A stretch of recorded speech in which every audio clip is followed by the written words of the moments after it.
Hi there, Randy McKee here with Soccer 605. I am here with John Krogstrand with the South Dakota High School Activities Association.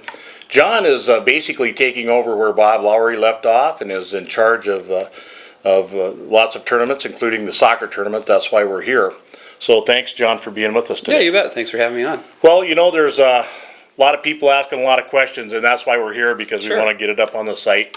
You know, the first thing I guess the people are interested in is how the playoffs are going to go to determine who goes to the tournament. Sure, and you know, it's a fluid, ever-changing process this year. I think we all can know and appreciate that a little bit. Basically, what we're going to do is we're going to have a 6-team tournament. The first round, or the play-in games, if you will, however you want to phrase those, are going to take place at the 3rd and 4th seed after we're all said and done here next Tuesday the 25th.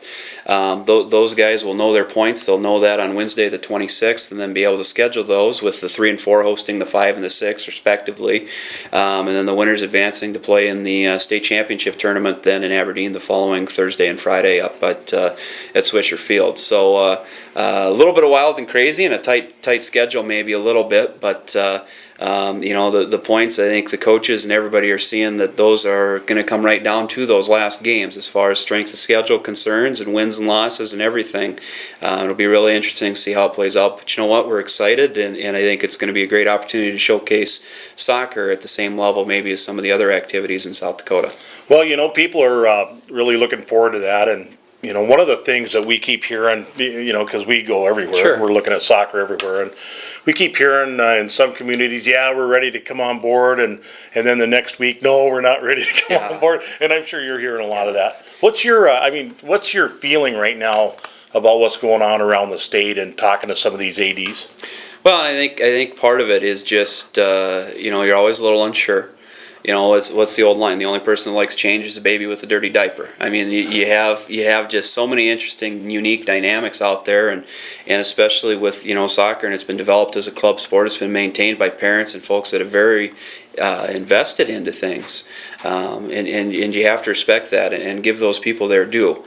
And I think that what we will find as we go forward here is, you know, simply put, it's just going to take time and showing that we can run a quality program.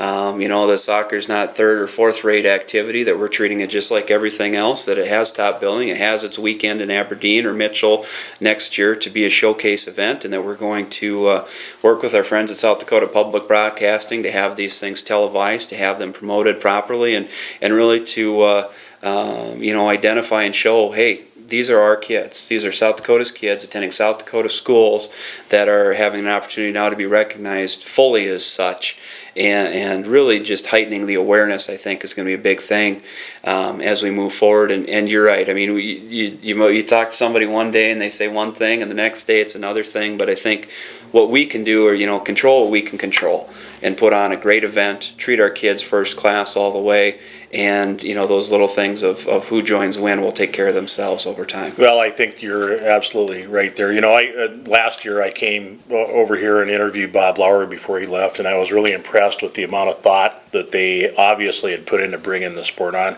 So speaking of, you know, of the many things you talked about there, about South Dakota Public Broadcasting, are any of these games this year going to be televised? Yeah, my understanding is Public Broadcasting will be in Aberdeen. They will be live televising. Some, obviously, everything will be live televised web streams, so we'll have those out there. And Public Broadcasting really, I think, has done a phenomenal job, not just, you know, when we look at soccer here in the short term, but you go back and, you know, you can go 10 years back on their website and pull up games and information about things that have happened. They've really helped us with some of the historical as well as promoting the sports. And I think, you know, you look at, just look at some of our neighboring states. You know, and not everything's televised, or maybe doesn't get the coverage, not just from the commercial media, but just generally. And I think that that's something that public broadcasting has really helped with across the board, because, you know what, when we're having our finals of our Lincoln Douglas debates, you know, and we're having jazz band or the musical activities and things like that that are being televised and given that same coverage in that same building as the the basketballs and the footballs of the world. That's a pretty special relationship we have with public broadcasting. We're ever grateful for that, and to include soccer into that family and to have those broadcasted abilities, just like anything else, I think is going to be really exciting. Not just for ourselves, but for the kids and for soccer as a whole in the state of South Dakota. Well, they've done a fantastic job, and this year we're looking forward to being there. Maybe not to bring the games, but to bring the stories about the people and the teams involved, and we'll find our kind of unique niche there. Sure. So, kind of comparing how the two tournaments are going to be run. We just talked with Greg Stone the other day, and one of the things that the Soccer Association has done is, when they bring a tournament into town, they assign motels for the teams to stay at. Do you guys do the same thing? Yeah, basically we will put together information for our coaches, for our players, etc., to take care of the teams. Now, obviously, it's the school's responsibility to handle some of that. It's not going to be money out of parents' hands and those things, and that's just part of the natural evolution of bringing a program into your school activities. But we'll have blocks of rooms. We'll have the schedule laid out for them. They'll have an opportunity to practice on the contest field. The Wednesday prior to the tournament, and then the Thursday and Friday, obviously they're welcome to come to the games to enjoy the experience as a whole and not just be limited to, well, you're here for 2 hours and get the heck out of here. We're not interested in that. We're going to give the kids that, like I said, that first class opportunity, and really hats off to Gene Brownell and his staff at Aberdeen Central, because I know that they're going to make a commitment to make sure that happens, even down to the fact of having changing rooms and lockers and showers and towels and those kinds of things, and laundry service. Stuff you just don't think of that he's definitely going out of the way to provide. And huge tip of the hat to Gene Brownell and Aberdeen Central for helping us with some of those things. But whether it's in Aberdeen, Mitchell, whatever, we're going to make our efforts to do those things first class all the way for the kids. Gene has really done a very, very professional job since they've come on board. They've been doing this for a while, and that's always a place that you could go and have so much stuff done for you, before you even get there. So they're doing a great job. Well, in terms of some of the scheduling along this year, it's pretty obvious you've been working pretty closely with the State Soccer Association to kind of blend these two schedules together. How's that been working with those folks? I think it's gone well. I think obviously we're always going to see, it's the first run. It's my first year back in South Dakota in an administrative role. It's the first run for a lot of athletic directors maybe having their hand in soccer, and especially when you look at the smaller schools, you don't have full-time athletic directors, so it's fallen to the coach or to the assistant coach or to the team mom or whoever it might be.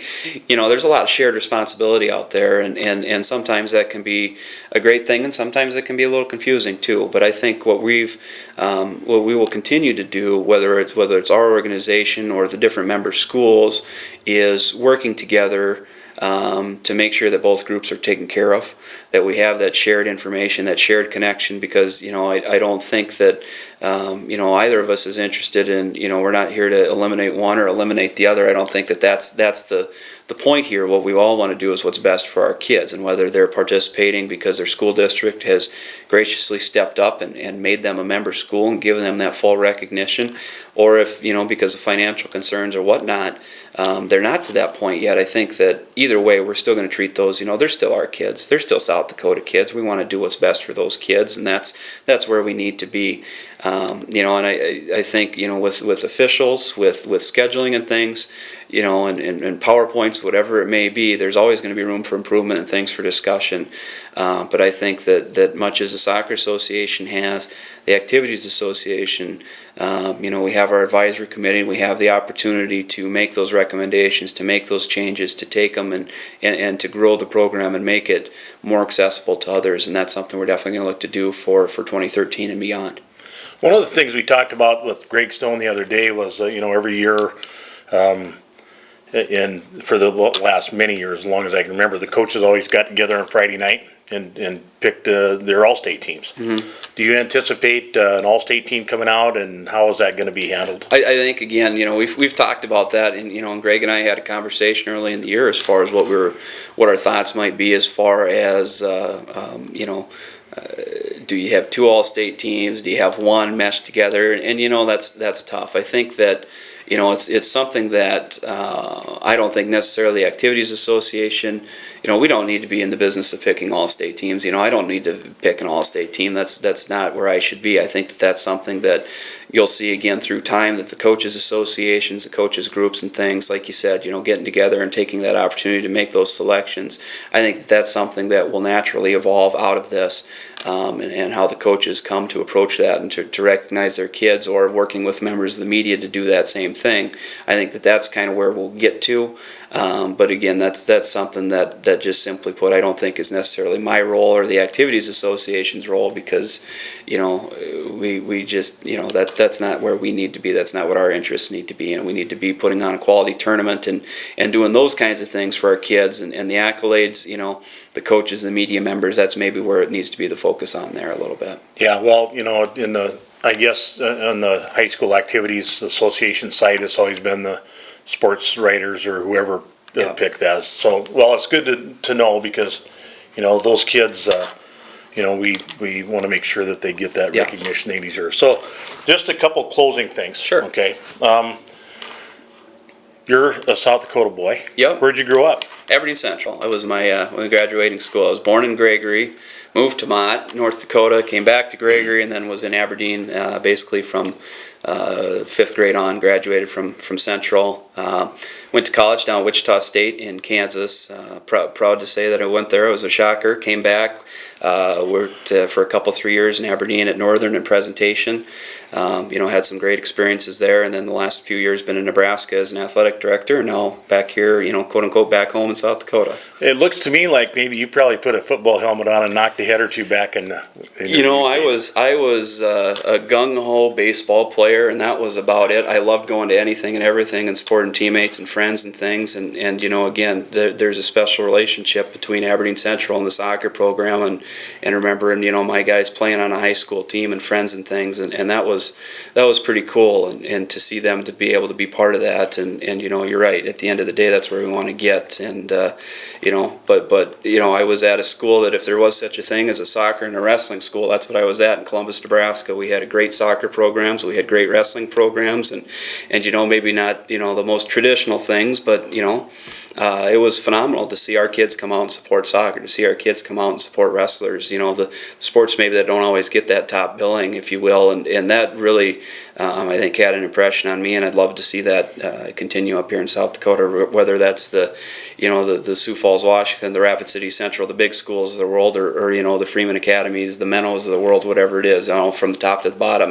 Let's give the kids a rewarding experience all the way, whatever sport or activity it might be.